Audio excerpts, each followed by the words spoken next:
اور ان 250 علماء کی نحیف و ناتما شخصیت قیادت اس بنیاد پر کرتی تھی کہ علم اتنا عام کیا تھا، وہ 250 بیٹھنے والے میں 200 تو انہی سے فیض یافتہ تھے، اسی لیے سر جھکے رہتے تھے اور اس بات کا اعتراف ہوتا تھا میں اکیلا ہی چلا تھا جانب منزل، مگر لوگ آتے گئے، کارواں بنتا گیا۔ برادران ملت اسلامیہ، میں یہی بات آپ کو سمجھانے حضور علیہ السلام کے فرمان کے مطابق آیا ہوں۔ آپ اگر زندہ رہنا چاہتے ہیں، باقی رہنا چاہتے ہیں، تو اس کے لیے ضروری یہ ہے کہ علم حاصل کریں، اور اگر جیسی گاڑی دوڑ رہی ہے ویسی دوڑتی رہے۔ آپ کے دادا کو کوئی نہیں جانتا، آپ کے پردادا کو کوئی نہیں جانتا، آپ کے لکڑ دادا کو کوئی نہیں جانتا، کیوں؟ دین کے لیے کوئی ایسا کام ہی نہیں کیا کہ ان کو جانا جائے۔ میں برائی نہیں کر رہا، میں آپ کو حقیقت کا آئینہ دکھا رہا ہوں۔ پھر کیا کیا جائے؟ کیا جائے؟ جواب آئے گا کیا یہ جائے کہ حضور کی سیرت کو پڑھا جائے، کم سے کم اتنا تو کر سکتے۔ حضور علیہ السلام مسکراتے کیسے تھے؟ حضور سے سیکھے۔ حضور علیہ السلام کوئی حضور کی مرڈر کی پلاننگ کرے تو حضور علیہ السلام اس کے ساتھ کیسے پیش آتے تھے؟ حضور سے سیکھے۔ بات بات پر لڑ جانے والے لوگ آج چونکہ حضور کی سیرت کو نہیں پڑھتے، علم نہیں ان کے پاس، اس لیے جن مسئلوں کو موضوع بحث نہیں بنانا چاہیے وہ مسائل موضوع بحث بنے ہوئے ہیں۔ کیوں؟ معاف کیجئے گا، امام اہل سنت نے جو اپنی زندگی میں 10 نکات بیان فرمائے تھے، کاش اس پر عمل ہوتا تو آج ہمارا یہ حال نہیں ہوتا۔ معاف کیجئے گا، سچائی یہی ہے کہ ہم ایک حافظ صاحب کو پکڑ کے پوچھیں، جملے برے لگے تو معاف کیجئے گا کہ کئی بار کہہ چکا ہوں، حافظ صاحب حافظ بن گئے، ہاں تراویح سناؤں گے اس بار؟ کوشش کروں گا، ایسے حالات کیسے نہیں، اگلے سال انشاءاللہ، اگلے سال ہاتھ پکڑ کے مجھے حافظ صاحب اس سال سناؤ، وہ کہ پچھلے سال نہیں سنایا تھا نا اس لیے بہت مشکل ہو رہا ہے۔ پھر 2 سال بعد 3 سال، وہ تو ابا جی کے کہنے میں زبردستی حافظ بن، میرا بھائی کیوں وقت خراب کر رہا؟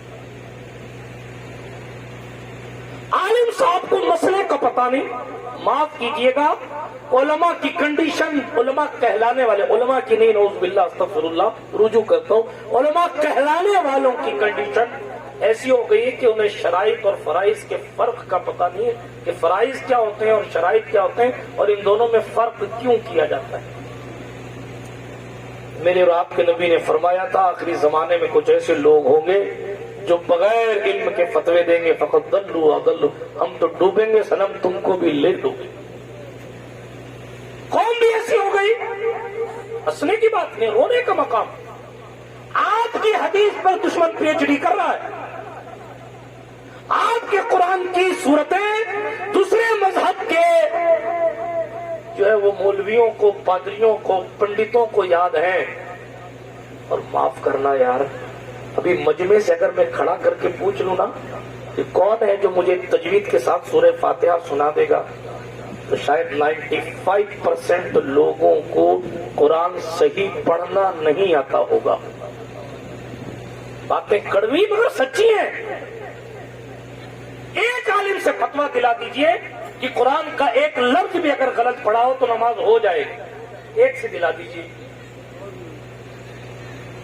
قرآن میں الحمد میں بھی اگر بڑا ہا کی جگہ چھوٹا نکل گیا تو اللہ ہی خیر فرمائے کہ وہ نماز ہوئی کہ نہیں۔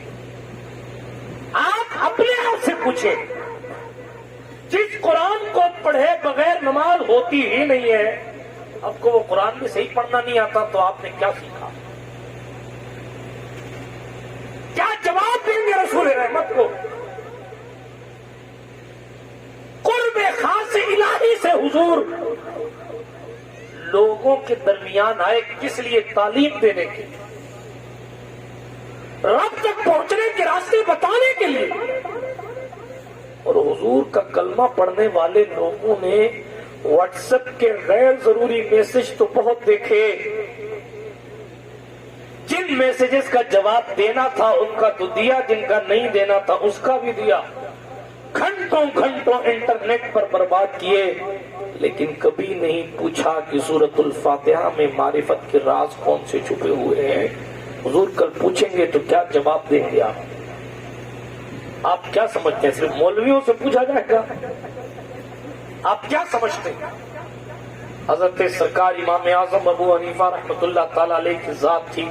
رمضان شریف آ رہا ہے نا، آپ کا حال تو یہ ہے کہ معاف کیجیے گا، صرف آپ کی بات نہیں کر رہا ہوں، میں آپ کہہ رہا ہوں تو اسے صرف آپ مت لینا، ورنہ آپ سمجھیں گے صرف سنا نہیں آئے ہیں.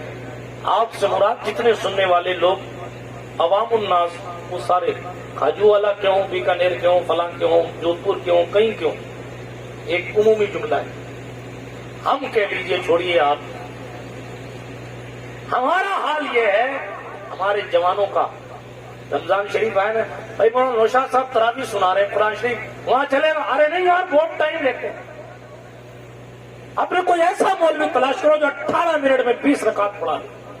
احسان کر رہا میرے بھائی، ایسے مولوی تلاش کرو، ایسے مولویوں پر بھی اللہ ہی رحم کرے. ایسے مولوی تلاش کیے 18 منٹ میں تراویح سنائے، ہم تو اس کے پیچھے پڑے. اللہ اکبر. ہم جس امام کی تقلید کرتے ہیں نا، اس امام کی کنڈیشن یہ ہے کہ جب رمضان شریف آتا تو امام اعظم ابو حنیفہ جو ہے وہ ایک قرآن صبح امین کرتے تھے، ایک قرآن شام کو امین کرتے. یہاں آپ کا وصال ہوا، اس جگہ آپ نے 60,000 مرتبہ قرآن کی تلاوت فرمائی. 60,000 بار. جس جگہ آپ کی روح نکلی نا، جس جگہ آپ کا وصال ہوا، اس جگہ بیٹھ کے 60,000 بار قرآن آپ نے پڑھا تھا. اس طرح کی بہت ساری روایات ہیں. حضرت سرکار مولا کائنات کے حوالے سے تلاوت کی، حضرت سرکار قاضی حمید الدین ناگوری کی تلاوت، بہت سارے واقعات الحمدللہ اس وقت حاشیے ذہن پہ ہیں، لیکن کلم الناس علی قدر عقولہم کے تحت بہت پھونک پھونک کے قدم رکھ رہا ہوں. توجہ آپ کی درکار ہے. میں بات کچھ قیمتی کرنے لگا. اللہ کے رسول علیہ الصلوۃ والسلام نے جو تعلیمات دی ہیں، پہلے آپ اس کو جانیں گے تب میرے بھائی عمل کریں گے. جب آپ کو پتہ ہی نہیں ہوگا کہ ماں سے بات کس طرح کرنی ہے، حکومت کس طرح کرنی ہے، خدمت دین کس طرح کرنی ہے، جب آپ کو پتہ ہی نہیں ہوگا تو عمل کیسے کریں؟ جن کو پتا تھا ان لوگوں نے تاریخ رقم کر دی. حضرت عمر بن خطاب کا مبارک دور ہے. کس سے سناتا ہوں آپ کا پسندیدہ، سن لیجیے. عمر بن، موضوع سے لگتا ہوا، عمر بن خطاب رضی اللہ تعالیٰ عنہ کا مبارک دور ہے. مشہور زمانہ قصہ ہے. ایک علاقے کا بادشاہ آیا، غسوان کا بادشاہ آیا، طواف کر رہا تھا. ایک غریب، وہ بھی حرم شریف کا طواف کر رہا تھا. طواف کرتے کرتے ہوا یہ کہ بادشاہ کا پیر زمین پہ تھا. اس غریب کا جو پیر تھا نا، وہ بادشاہ کے پیر کے اوپر پڑ گیا. توجہ ہے آپ، بادشاہ کے پیر کے اوپر انہوں نے پیر رکھ دیا. وہ بادشاہ تھا، اس نے جوش میں آ کے ایک تھپڑ غریب کو مار دیا. دانت ٹوٹ گئے. اسلام کی تعلیم، حضور علیہ الصلوۃ والسلام کا دین سیکھ کر اپنی زندگی میں لانے والے لوگوں کی کنڈیشن، مقدمہ کیا گیا. امیر المومنین عمر بن خطاب کی خدمت میں پیش کیا گیا. حضور، ایک غریب نے انجانے میں ایک امیر پر، ایک بادشاہ پر پیر رکھ دیا. بادشاہ نے تھپڑ کھینچ کے مارا جان بوجھ کر. غریب نے پیر انجانے میں رکھا تھا، بادشاہ نے جان کر کے مارا اور اس غریب کے دانت توڑ دیے. کیا حکم ہے؟ وہ بادشاہ ہے، یہ غریب. تو یہ نہیں کہ صاحب وہ بہت بڑی ذات تھی، بہت بڑے پیر صاحب تھے، اس لیے تمہاری کوئی اوقات نہیں ہے. یہ اسلام کے مزاج کے خلاف ہے. پھر میں کہتا ہوں اپنے بھی خفا مجھ سے بیگانے کے نام. حضور نے ہر مسلم کی تعظیم کرنے کا آرڈر دیا ہے، بلکہ ایک حدیث شریف میں آیا جس نے کسی مسلم کو تکلیف دی، اس نے مجھ محمد کو تکلیف دی. دین پڑھا نہیں نا آپ نے، مسئلہ تو یہ، اور پڑھا تو بس پڑھا بس. عمر بن خطاب کا دور ہے، حضور وہ بادشاہ ہے، یہ غریب ہے، کیا کرنا ہے؟ عمر فاروق نے فرمایا یہ محمد عربی کا مزاج ہے، ہم امیر غریب میں فرق نہیں کرتے، اس نے جان بوجھ کے غریب کو تھپڑ مارا ہے، وہ ہوگا بادشاہ، یا تو غریب اس کو معاف کر دے نہیں تو بادشاہ کے دانت توڑے جائیں۔ آرڈر، بادشاہ کے دانت توڑ دو۔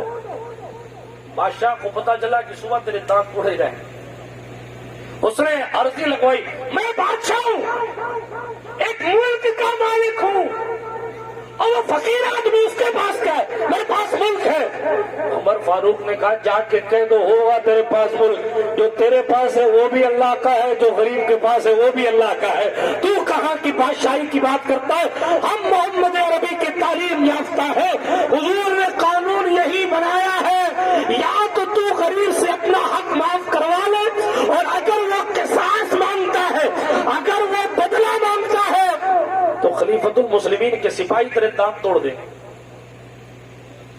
اسلام کی تعلیم، بادشاہ معلوم ہے بھاگ گیا راتوں رات، اسلام سے پھر گیا، اس نے دین چھوڑ دیا۔ آج لوگ نیوز چینلوں پر بیٹھ کر ہمیں بیوقوف بناتے ہیں، دیکھو فلاں لوگ دین چھوڑ گئے، دیکھو فلاں لوگ دین چھوڑ گئے، دیکھو فلاں، ہمیں ایسے 7 لاکھ لوگ بھی دین چھوڑ دے، مسلمان اپنے محمد عربی اپنے سرکار کی سیرت کو تبدیل نہیں کرتا۔ کرائے پر بکنے والے ٹٹو اگر پیسوں کے لیے حضور کا دامن چھوڑ دے، حضور کی عزت پر کوئی فرق نہیں آتا، بلکہ ہم کل بھی کہتے تھے آج بھی کہتے ہیں، ہے قول محمد قول خدا، فرمان نہ بدلا جائے گا، بدلے گا زمانہ لاکھ مگر قرآن نہ بدلا جائے گا۔ یہی اسلام کی خوبصورتی ہے۔ ایسا نہیں ہے کہ صاحب پیر صاحب سگریٹ پیے تو ان کے لیے جائز ہو جائے گا، امام صاحب پیے تو جائز ہو جائے، اور کوئی غریب پیے تو اس پر فتویٰ لگ جائے گا، نہیں، یہ حضور کا دین ہے۔ لوگوں نے کہا سرکار عمر فاروق اعظم، اب وہ بدین ہو گیا، وہ بادشاہ چلا گیا تو بادشاہ کے چکر میں کئی لوگ دین چھوڑ دیں گے۔ مسئلہ سینسٹیو، حضور کرم فرمائے توجہ کریں، مگر عمر کے ایمان پر زندگی کی نیکیاں قربان۔ عمر بن خطاب نے پلٹ کر کہا ایسے کئی بادشاہ آئے اور چلے جائیں، قانون تو وہی رہے گا جو آمنہ کے لال نے بنایا۔ بادشاہ چلا گیا، دین چھوڑ گیا، لیکن عمر فاروق کا فیصلہ نہیں بدلا، تاکہ قیامت کی صبح تک لوگوں کو پتا رہے مسلمان پیسوں سے مروب ہونے والی شخصیت کا نام نہیں تھا۔ مسلمان کے پاس جو سب سے بڑی دولت تھی وہ علم کی دولت تھی، سب سے بڑی جو دولت تھی وہ تعلیم کی دولت تھی۔ یہی وجہ ہے کہ علی حیدر کرار کا نام چمکتا ہے۔ آپ دیکھیں صدیق اکبر افضل البشر بعد الانبیاء ہیں، لیکن اور امام جلال الدین سیوطی نے لکھا امت میں سب سے عالم بھی ہے، یعنی سب سے زیادہ جانکار ہے۔ بات بھاری نہ ہو جائے، مجھے بار بار اس بات پہ ڈر لگتا ہے، لیکن سب سے زیادہ حدیثیں حضرت ابو ہریرہ سے روایت ہیں۔ کیوں؟ اس لیے کہ صدیق کے علم کی مثال نہیں، لیکن ابو ہریرہ کی کیفیت صرف یہ تھی کہ حضور اٹھتے ہیں، بیٹھتے ہیں، چلتے ہیں، پھرتے ہیں، دیکھتے بیان کرتے تھے، دیکھتے بیان کرتے تھے۔ وہ صدیق اکبر ہیں جو پوری دنیا میں اسلام پھیلانے کا سسٹم سیٹ کر رہے ہیں، اور وہ ابو ہریرہ ہیں، ان کا کام صرف یہ، وہ چبوترے میں بیٹھے، صفہ اصحاب صفہ چبوترے میں بیٹھے، حضور نے کیا کیا وہ سب سمیٹ رہے ہیں۔ حضور نے کیا کیا، حضور کہاں مسکرائے، کہاں حضور نے نالین اتارے، کہاں حضور نے نالین پہنے، یہ تعلیمات مصطفیٰ عام کرنے میں مصطفیٰ جان رحمت علیہ الصلوۃ والسلام کے صحابہ کی محنتیں، کوششیں ہیں۔ برادران ملت اسلامیہ بتا یہ رہا تھا، اس طرح کی بہت ساری روایات، بہت ساری باتیں، بہت سارے قصے ہیں۔ اسلام نے اپنی تعلیمات کی بنیاد پر، اسلام نے اپنی خوبصورتی کی بنیاد پر، اسلام نے اپنے انصاف کی بنیاد پر، اسلام نے اپنے علم کی بنیاد پر لوگوں میں اپنا وقار بنایا، لوگوں کے دلوں میں اپنی محبت پیدا کی۔ اسلام تلوار کے زور سے نہیں پھیل رہا تھا، اسلام کیریکٹر سے پھیل رہا تھا۔ اسلام نے ایجوکیشن دیا لوگوں کو، اسلام نے لوگوں کو یہ بتایا تم کہاں کن کن چیزوں میں پڑے ہوئے ہو، کن کن برائیوں میں ڈوبے ہوئے ہو، پلٹو آؤ اس خدا کی طرف پلٹ کر چلو جس نے ہمیں اور آپ کو پیدا کیا ہے، اس کی معرفت اپنے دل میں لاؤ اور اس کی عبادت محبت کرنے کے لیے، اس کو راضی کرنے کے لیے رستے تلاش کرو۔ جن لوگوں نے اس رستے کو اپنایا، جن لوگوں نے پیغمبر اسلام کی تعلیمات پر عمل کیا، جن لوگوں نے پیغمبر اسلام صلی اللہ علیہ وآلہ وسلم سے صحیح معنوں میں محبت کی، جن لوگوں نے صحیح معنوں میں خدمت دین کی، آج دیکھیں وہ مرے نہیں ہیں، آج تک ان کی زندگی ہے، آج تک ان کا نام زندہ ہے، آج تک ان کا کردار زندہ ہے، آج تک ان کا کیریکٹر زندہ ہے۔ آپ غوث اعظم دستگیر کو دیکھیں، سرکار غریب نواز کو دیکھیں، آپ اوپر چلیں، آپ اوپر چلتے جائیں، محمد بن ادریس شافعی کو دیکھیں، احمد بن محمد بن حنبل کو دیکھیں، حضرت امام مالک ابن انس کو دیکھیں، امام الائمہ، کاشف الغمہ، سراج الامہ، نعمان بن ثابت، امام اعظم ابو حنیفہ کو دیکھیں۔ آج تو ہم ایک دن مدرسہ پڑھتے یا پڑھاتے ہیں، 4 دن کے بعد چھٹی چاہیے۔ حضرت امام اعظم ابو حنیفہ کے بارے میں حضرت مصر نے کہا، میں نے دیکھا امام اعظم کے یہاں میں پہنچا، توجہ کے ساتھ سنیے گا، بات کو ختم کرنے لگا ہوں تیزی کے ساتھ۔ کیا وقت ہوا؟ درود شریف پڑھیں۔ وعلى آل سیدنا مولانا محمد صلاۃ تبقى وتدوم بدوام الملک الحی القیوم۔ بالکل میں اپنی گفتگو کو اختتام کی سرحدوں تک لے کر آ رہا ہوں۔ بہت ساری چیزیں اللہ کے رسول علیہ الصلوۃ والسلام کے دین کے حوالے سے کی جا سکتی ہیں، لیکن تیزی کے ساتھ دامن وقت میں گنجائش چونکہ کم ہے اور آپ بڑی دیر سے بیٹھے، خاص بات میں عرض کر رہا تھا، اسی کا ایک حصہ یہ بھی، ہم اول ترین تو پڑھتے نہیں، اور جو لوگ پڑھتے بھی ہیں نا، الا ماشاء اللہ،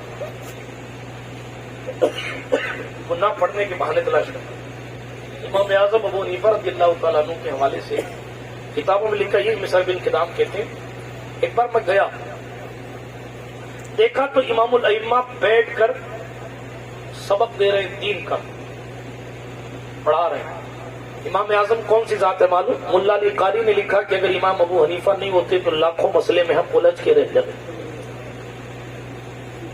سن 150 ہجری میں آپ کا وصال ہو گیا۔ آپ سوچیں کہ 4000 لوگوں سے امام اعظم نے علم حاصل کیا، لاکھوں تک پہنچایا تھا، استاد 4000 تھا، 4000 لوگوں سے کتنی باتیں پڑھی ہوں گی اور کتنی پھیلائی ہوں گی، کوئی اندازہ ہی نہیں لگا سکتا، کوئی بتا ہی نہیں سکتا کہ کتنا پڑھایا کتنا نہیں پڑھایا، جانے تھے بات دور نکلے گی۔ لیکن ایک بات اور عرض کرتا چلو، کتنی محنت سے وہ لوگ پڑھتے۔ امام شافعی کے حوالے سے موجود ہے کہ آپ کی والدہ نے آپ کو پالا پوسا، آپ کے پاس لکھنے کے لیے قلم نہیں تھا، آج تو انگلیاں چلتی ہیں اور کاغذ تیار ہو جاتا ہے، آج تو PDF کی شکل میں کتابیں موجود ہیں۔ شافعی کا دور اٹھا کے پڑھے، جو بخاری کے پردادا استاد نہیں ہوں کہہ لیجیے، امام محمد بن ادریس شافعی، آپ کو معلوم ہے اونٹ کی بڑی بڑی ہڈیوں پر پتھر سے لکھتے تھے، حدیث ہے، اونٹ کی ہڈیوں پر پتھر سے لکھتے، کتنی محنت سے دین کو جمع کیا گیا، لوگوں نے اپنے سینوں پہ لکھے، پتوں پہ لکھے، پتھروں پہ لکھے، اور جناب والا آج بھی جائیں مکہ شریف کے میوزیم میں کئی کئی پتھر ایسے رکھے ہوئے ہیں جس پر بغیر زیر زبر لگے ہوئے قرآن کی آیتیں لکھی۔ کتنی محنت سے دین ہم تک پہنچایا، کتنی کوششیں کی انہوں نے، اپنے گھر کو چھوڑ چھوڑ کے دل۔ اب حضرت عبداللہ بن قاسم نام کے بزرگ نے کی روایت یاد ہے، وہ کہتے ہیں میں ایک مرتبہ بیٹھا تھا امام مالک کے پاس یا کسی اور امام کے پاس بیٹھ کے پڑھ رہا تھا، بہت دن پہلے واقعہ پڑھا تھا یہ کہ میں بیٹھ کے پڑھ رہا تھا، عبداللہ بن قاسم کہتے ہیں اتنے میں ایک جوان آیا، 18-20 سال کا جوان ہوگا، اس نے میرا نام لے کے پوچھا تمہیں وہ کون ہے؟ تو امام صاحب نے فرمایا وہ آیا میرے پاس، اس نے میرا ہاتھ چوما، تو میں نے پوچھا اے جوان تو کون ہے؟ توجہ، اے جوان تو کون ہے؟ تو اس نے جواب دیا حضرت میں آپ ہی کا بیٹا ہوں جو سالوں پہلے آپ مجھے میری ماں کے پاس چھوڑ کے اپنی بیوی کے پاس چھوڑ کے آئے۔ ایسے لوگ دین حاصل، ایسے علم دین حاصل کیا، تب جا کر ہم تک یہ دین پہنچا کہ قرآن کا ترجمہ کیا ہے، قرآن کی تفسیر کیا ہے۔ آپ کیا کر رہے ہیں دین کے حوالے سے؟ مسلمان ہونے کی حیثیت سے آپ کی کوئی ڈیوٹی نہیں ہے، آپ اپنے آپ سے پوچھیے، سب کام مولانا شعبان کریں گے، آپ کیا کریں یا اور علماء دوسرے کام کریں؟ ہر بندے کی ڈیوٹی ہے، ہر بندہ اپنے حصے کا کام کرے۔ اگر صحیح معنوں میں حضور کی سچی محبت بندے کے دل میں آئے، حضور نے علم سے پیار فرمایا ہے، علم سے پیار فرمایا، اسی لیے حضور نے حضرت عبداللہ بن عباس سے جب حضور خوش ہوئے نا، خوش ہوئے، پچھلی کسی تقریر میں نے کہا حضرت عبداللہ بن عباس رضی اللہ تعالیٰ عنہ حضور کے چچا کے بیٹے بھائی ہیں، انہوں نے حضور کو وضو کرایا صلی اللہ علیہ وسلم. جب حضور خوش ہوئے نا تو دعا دی، اور دعا کیا دی معلوم؟ حضور نے یہ دعا نہیں دی اللہ تجھے بادشاہ بنا دے، تو نے مجھے وضو کرایا. حضور علیہ الصلوۃ والسلام نے یہ دعا نہیں دی اللہ تجھے پیسے ہی پیسے دے دے، تو نے مجھے وضو کرایا. حضور نے ہاتھ اٹھایا اور کہا اللہم علمہ القرآن، اے اللہ میرے بھائی ابن عباس کو قرآن سکھا دے، اس نے مجھے وضو کرایا. پتا چلا حضور کو علم سے پیار ہے. آپ حضور کے پیارے بننا چاہتے ہیں تو علم حاصل کریں. بہت ساری چیزیں اس حوالے سے عرض کی جا سکتی. امام اعظم سرکار کی بات پوری کر دوں. ابن قدام کہتے ہیں میں پہنچا تو دیکھا کہ فجر کی نماز کے بعد سے مدرسہ چل رہا ہے. توجہ ہے، فجر کی نماز کے بعد سے مدرسہ چل رہا ہے. ظہر کی نماز کا وقت ہوا، اذان ہوئی، مدرسہ بند ہو گیا، نماز پڑھ کے پھر مدرسہ شروع. پھر اس کے بعد لوگ پڑھتے رہے. مؤذن نے عصر کی اذان دے دی، پھر نماز کے لیے وقفہ کیا گیا، پھر اس کے بعد شروع. اللہ اکبر. پھر اس کے بعد مغرب کا وقت آیا، عشاء کا وقت آیا. حضرت امام اعظم نے پورا دن لوگوں کو بیٹھ کے پڑھایا. صرف نماز کے وقت نماز پڑھی اور پھر پڑھانے لگ گئے. ابن قدام کہتے میں نے سوچا کہ تھک گئے ہوں گے اب گھر جا کے سوئیں گے، مگر امام اعظم ابو حنیفہ گھر گئے. تھوڑی دیر کے بعد اپنا لباس بدل کر فقیرانہ لباس پہن کر، ابھی عالمانہ پہنا تھا اب فقیرانہ لباس پہن کر آ رہے ہیں. اور آنے کے بعد سرکار امام اعظم ابو حنیفہ جو ہے وہ مسجد میں داخل ہو گئے. 1 گھنٹہ 2 گھنٹہ 3 گھنٹہ. مصر بن قدام کہتے ہیں میں نے دیکھا فجر تک رات بھر امام اعظم ابو حنیفہ عبادت کرتے ہیں. پورا دن مدرسہ پڑھایا، پوری رات عبادت کی. وہ کہتے پھر دوسری صبح ہوئی، فجر کی اذان ہوئی اس سے پہلے امام الائمہ پھر اپنے گھر چلے گئے. عالمانہ شان و شوکت کے ساتھ عالمانہ لباس پہن کر آئے، نماز فجر پڑھائی، مدرسہ شروع. پھر جیسے کل دن گزرا تھا ویسے آج کا دن گزرا، پورا دن ایسے ہی گزرا. عشاء ہو گئی، پورا دن صرف نماز کے لیے چھٹی ہوتی، نماز پڑھ کے واپس مدرسہ اسٹارٹ ہو جاتا. میں نے سوچا رات بھر جگے، دن بھر جگے، کل کا دن بھر جگے، آج تو آرام ہی کریں گے. لیکن دیکھا جب رات ہوئی نا تو پھر فقیروں کا لباس پہن کر امام ابو حنیفہ مسجد میں اللہ رب العزت کی بارگاہ میں سجدہ ریز ہونے کے لیے، قرآن مقدس کی تلاوت کرنے کے لیے آ گئے. برادران ملت اسلامیہ، بہت سارے بزرگوں کے ہمارے قصے ہیں جن کی زندگیاں آپ اٹھا کر پڑھیں. علم دین میں اتنی محنت کی انہوں نے کہ آج ان کا احسان ہے کہ ہم بولنے کے قابل ہیں. یہ جو مدرسے یہ دین کے قلعے ہیں، یہ جو مدرسے ہیں یہ دین کے قلعے. بلکہ آپ کو ایک جملہ تاریخی کہہ دوں، جس ملک سے مدرسوں کا کام صحیح معنوں میں ختم ہو گیا، صرف عمارت ہونا نہیں، مدرسے کا جو کام ہے علم دین کی ترویج و اشاعت، جس ملک میں مدرسے ختم ہو گئے نا، آپ یورپ کی کنٹریز میں جا کر دیکھ لیں، پہلے ان ملکوں سے مدرسے ختم ہوئے، برائے نام ہوئے، کوئی پڑھنے نہیں جاتا. کنوینٹ اسکولوں میں، کالجز میں انگلش میڈیم کا ایسا خمار چڑھایا کہ حضور کی تعلیم کو بلا دیا. نتیجہ مدرسے ختم ہوئے، دھیرے دھیرے کر کے ان ملکوں سے اسلام ختم ہوا. اس لیے میں بہت حساس موضوع پر بات کر رہا ہوں. آج ہمارے لیے اور آپ کے لیے ضروری یہ ہے کہ ہم علم حاصل کریں. اگر ہماری نسلیں علم حاصل نہیں کریں گی تو آج اگر کوئی اسلام کو غلط کہتا ہے تو کم سے کم ایسے لوگ موجود ہیں جو انٹرنیٹ پر آ کر ویڈیو بنا کر یا تحریر لکھ کر یا نیوز چینل پر خود جا کر اس بات کی تردید کرتے ہیں کہ نہیں جو تو کہہ رہا وہ غلط ہے، یہ اسلام کی ڈیفینیشن نہیں ہے، یہ اسلام کی تعلیم نہیں ہے، آپ غلط طریقے سے اسلام کی تعلیم کو پھیلا رہے ہیں، آپ یہ اسلام کی خلاف جو تعلیم ہے اس تعلیم کو اسلام کی تعلیم کر کے پھیلا رہے ہیں. آج جواب دینے والے لوگ تو ہیں، کل کیا ہوگا؟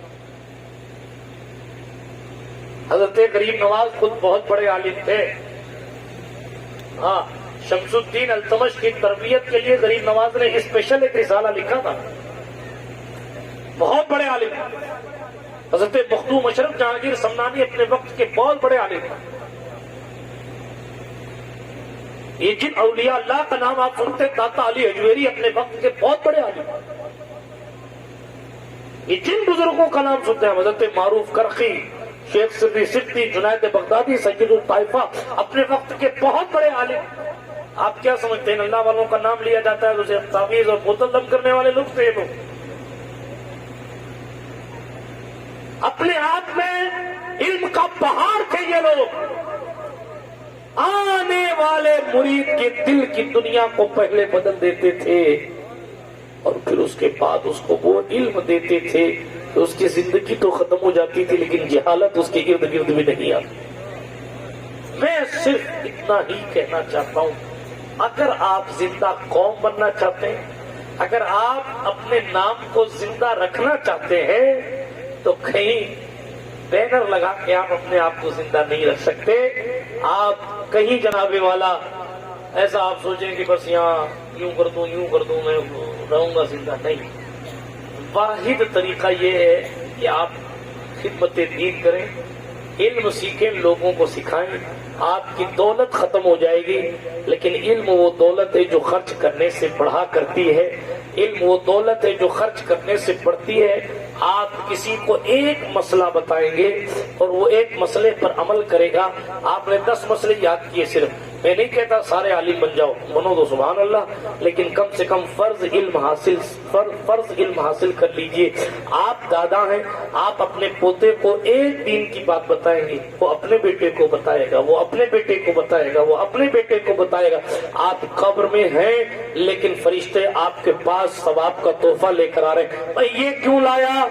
کہ آپ نے اپنے پوتے کو ایک مسئلہ بتایا تھا، آج اس پر پھر سے عمل کیا گیا ہے، اس لیے آپ کو ثواب پیش کیا جا رہا ہے۔ برادران ملت اسلامیہ، سلطان الہند غریب نواز کی شان جو اس قدر روزانہ بلند ہوتی ہے، کیوں ہوتی ہے؟ ان کی بہت سی وجوہات میں ایک وجہ یہ ہے کہ آج کوئی کھاجو والا میں، بیکانیر میں، گھڑسانہ میں، میں یہاں وہاں کوئی بھی اللہ اکبر کی صدا بلند کرتا ہے تو حضرت غریب نواز کے اکاؤنٹ میں ثواب لکھا جاتا ہے۔ کیوں لکھا جاتا ہے؟ اس لیے کہ معین الدین حسن، آپ نے یہ دین کا قلعہ بنایا، آپ نے یہ دین کی باتیں پھیلائی، آپ نے لوگوں کو دین کی طرف بلایا، آپ نے لوگوں کو دین سکھایا۔ جن لوگوں نے دین سیکھا وہ بادشاہوں کی زندگی کے ساتھ اپنی زندگی گزارتے رہے۔ آخری بات بس کروں، ایک بادشاہ نے ایک علاقے کو فتح کیا، جیت گیا وہ، تو جس کے علاقے کو جیتا نا اس کو قیدی بنا کے لائے، لیکن وہ بھی ٹیلنٹڈ تھا، تو بادشاہ نے اس کے ٹیلنٹ کی قدر کرتے ہوئے کہا دیکھ بھائی میں تجھے قیدی بنا کے نہیں رکھوں گا۔ بات میری سمجھ آ گئی؟ مثال کے طور پر آپ کی اس شہر کے حاکم نے دوسرے شہر کے کسی حصے کو فتح کر لیا، وہاں کے جتنے لوگ تھے ان سب کو قیدی بنا دیا گیا۔ وہاں ان کا جو مکھیا تھا نا، اس مکھیا کو بادشاہ کے سامنے، جیتے ہوئے بادشاہ کے سامنے لا کر کھڑا کیا۔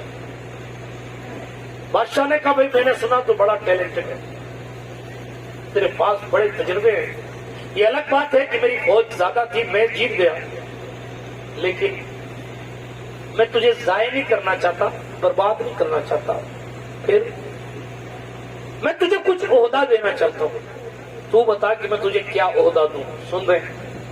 تو بتا، ہارے ہوئے سے پوچھ رہا ہے کہ تو بتا کہ میں تجھے کیا عہدہ دوں۔ آج اگر آپ سے پوچھا جائے کہ کیا عہدہ دوں تو یہاں سے لے کے وہاں تک کوئی کہہ رہے ہیں ہمیں کوش ادھیکش بنا دو، خزانچی بنا دو، یہ بنا دو، وہ بنا دو۔ ایک ہارے ہوئے بادشاہ کو کھڑا کر کے جیتا ہوا بادشاہ پوچھ رہا ہے میں تجھے عہدہ دینا چاہتا ہوں، تو بتا کہ تجھے کون سا عہدہ چاہیے، کون سا عہدہ چاہیے۔ اس نے M P M L A بننے کی خواہش نہیں کی، معلوم اس نے کیا کہا؟ اس نے کہا مجھے معلم بنا دو، مجھے ٹیچر بنا دو۔ سنیے کیا کہا؟ کیا کہا؟ ان کو بھی سمجھ آنا چاہیے، آ رہا ہے بول دو کیا آ رہا ہے، کیا بننے کے لیے کہا؟ بنا دو، ٹیچر بنا دو۔ بیچارے کچھ نوجوان بزرگوں کا چہرہ ایسا دیکھ رہے ہیں جیسے کوئی بزرگ بالکل ابھی اپنی زبان سے کوئی ایسا جملہ نکالنے والا ہے، یہ سرحد پار تک جانے والا ہے۔ ہائے ہائے، ایک ہنگامہ ہو تو اس پر رویا جائے، کن کن ہنگاموں پر رویا جائے. مگر میری تقریر یاد کر لیجیے گا, اس کو بار بار سنیے گا اور خود سوچیے گا کہ واقعی ہم نے اپنے دین کے لیے کیا کیا. آج لوگ اپنے دین کے لیے کتنی محنتیں کر رہے ہیں. آج دوسرے لوگوں نے اپنی دین کو غالب کرنے کے لیے پوری ٹیم تیار کی, پوری جماعت تیار کی, جناب نیچے سے لے کے اوپر تک اقتدار رکھا ہے. کیوں؟ تاکہ ہمارا دین غالب آئے. یہ تو اسلام کی سچائی ہے کہ پرسنٹ کتنے بھی ہوں پھر بھی اللہ اکبر کہنے والوں کی ادائیں ہی نرالی ہیں. بات کو ختم کر رہا تھا, کیا کہہ رہا تھا؟ ٹیچر بنا دو, کیا معلم بنا دو, استاد بنا دو, ٹیچر بنا دو. اس نے یہ نہیں کہا منسٹر بنا دو, اس نے یہ نہیں کہا کہ مجھے فوجی بنا دو, اس نے یہ نہیں کہا کہ مجھے اپنا وزیر بنا لو. اس نے کیا کہا؟ مجھے ٹیچر بنا دو, مجھے معلم بنا دو. وہ جیتنے والا بھی تو ہوشیار تھا نا, یوں ہی تھوڑی جیتے. اس نے ایک جملہ کہا اور تاریخ ختم کر دی. کہا تو پھر سے بادشاہ بننا چاہتا ہے؟ کیا کہا؟ تو پھر سے بادشاہ بننا چاہتا ہے؟ بندہ جب معلم ہوتا ہے, جب ٹیچر ہوتا ہے, جب پڑھانے والا ہوتا ہے تو وہ علم بھی حاصل کرے گا اور علم پھیلائے گا. علم سراسر نور ہے. اپنے دل کو روشن کرنا ہے, علم حاصل کیجیے. اپنے کردار کو روشن کرنا ہے, علم حاصل کیجیے. جتنے اللہ والے گزرے ہیں, اللہ کسی جاہل کو ولی نہیں بناتا. سمجھ رہے ہیں؟ ہاں جی, کسی جاہل کو اللہ ولی نہیں بناتا. اللہ جس کو بھی ولی بناتا ہے, یہ الگ بات ہے کہ ان کا مدرسے میں جانا بھی ضروری نہیں ہے. کہ صاحب کوئی علم حاصل کرے گا تو مدرسے میں جا کے نہیں, بلکہ پہلے اللہ رب العزت جو اس کی شان کے لائق ہے پہلے اپنے اس بندے کو علم دیتا ہے, پھر اسے اپنی ولایت عطا فرماتا ہے. بغیر علم کی قدرت, بلکہ ولایت اپنے آپ میں خود ایک علم ہے. ولایت اس وقت تک بندے کو نہیں ملتی جب تک کہ اسے معرفت خداوندی نہیں ملتی. اللہ کو جانے گا نہیں, پہچانے گا نہیں تو ولی کیسا؟ پہلے اللہ اپنی پہچان دیتا ہے, پھر اسے اپنا دوست بناتا ہے. آپ بھی اگر ترقی کرنا چاہتے ہیں, باقی رہنا چاہتے ہیں, اپنی عزت کو برقرار رکھنا چاہتے ہیں, اپنے دین کو زندہ رکھنا چاہتے ہیں, گزارش ہے اپنے مدارس کا جو قیام آپ نے کیا ہے اس کا بھرپور تعاون کریں. ذمہ داروں سے پوچھیں کتنے بچے آپ نے پڑھائے, آپ کے کتنے بچے کیا پڑھ کے نکلے, میرا فلاں بیٹا تھا, فلاں پوتا تھا, اس کا رزلٹ کیا ہے, آپ پوچھیں. علماء بھی توجہ کریں تاکہ کسی کی زندگی برباد نہ ہو, بلکہ پیغمبر اسلام کی دین کی خدمت یوں ہی جاری رہے. دین اسلام کے یہ مدرسے قلعے ہیں, اللہ ان قلعوں کو آباد رکھے. درمیانے گفتگو کوئی جملہ اگر غیر شرعی نکل